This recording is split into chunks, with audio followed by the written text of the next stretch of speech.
biggest myth in the world to stay away from carbohydrates. Carbohydrates is the one thing, again, you're taking protein to build muscle, fats for health, but carbohydrates gives you energy and it keeps your body functioning in a correct way. That's the biggest myth.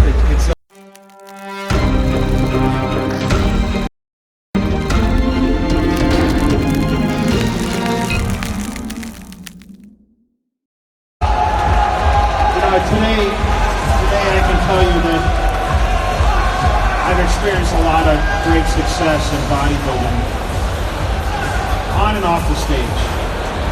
And in your life, you go through transitions. They say every 10 years, your goals change.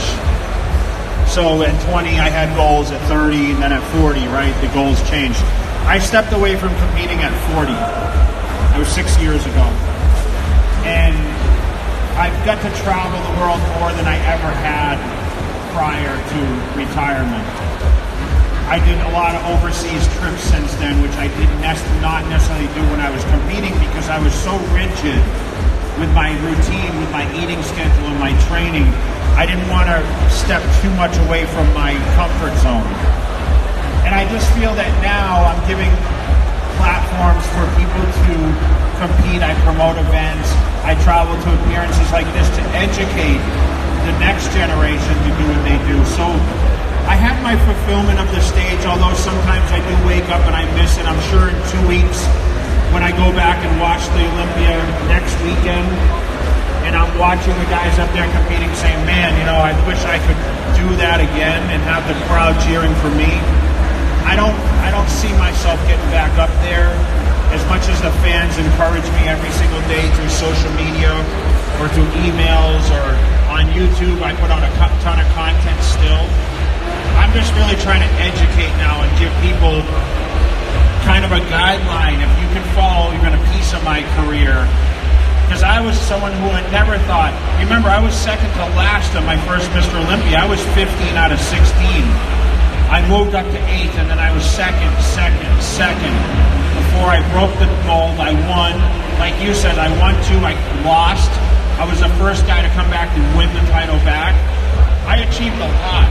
And when I stepped away, I felt pretty satisfied. And I still feel satisfied. So until I feel that hunger again, which is not today, I feel good today being here and meeting the fans. You never know. Whatever the future holds, though. You're next. Appreciate it. Yes. Yours here, by the way. Now, last question before we wrap it up. What's the biggest fitness myth y'all have been hearing on a daily basis? And people still, they keep still doing it. Like, don't eat carbs after 6, that kind of stuff. And what's your biggest fitness advice? I'm sure you know all about this. The funniest or the biggest fitness or bodybuilding myth that people still keep doing to this day? I think it's your health and fitness. It's to stay away from carbohydrates. That is the biggest myth in the world, to stay away from carbohydrates. Carbohydrates is the one thing, again, you're taking protein to build muscle, fats for health, but carbohydrates gives you energy and it keeps your body functioning in a correct way. That's the biggest myth. It's unfortunate, but there's so much think about it. Yeah, it's easy to cut up or drop weight if you drop carbohydrates. But, like they say, nothing is really easy. And to keep the carbohydrates, make sure the body functions, make sure you got great workouts. That's for me the biggest myth. How about you, Zach? I don't know.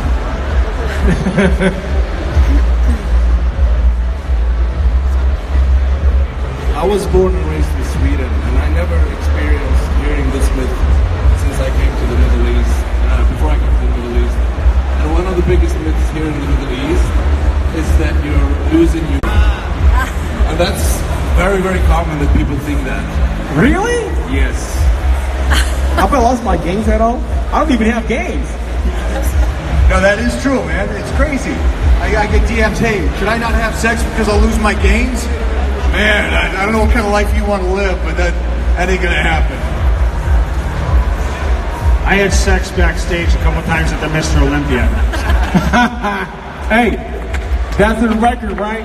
That's the record, so y'all heard that one. Man, if I had gains, I'm willing to lose my gains on a daily basis, you know what I'm saying? Just for fun. Okay. So you stopped having sex for a while. His wife is not here. Hey, you know what they say? Happy wife, happy life. Unhappy wife, stone cold, miserable, whatever. Yes, ma'am. You want to ask some question? No? You look like you want to ask something. Anybody? Alyssa, you want to ask something? Come on, don't be shy. I know she wants to ask me something. You want to ask his Instagram? Come on. Anybody else? Anything. Ask him anything. What's your favorite protein source? You know, that kind of stuff. Start with the basics. Okay, let's do that one. Mike, what's your favorite protein source? Protein. And carbohydrate too. All of them. All of them. Jay? I missed the question. Favorite kind of protein source and carbohydrates? Chicken, you know. Chicken steak, thanks. I like white rice. I eat a lot of white rice. Okay. Anybody else? Ask Mike how much his best bench press was.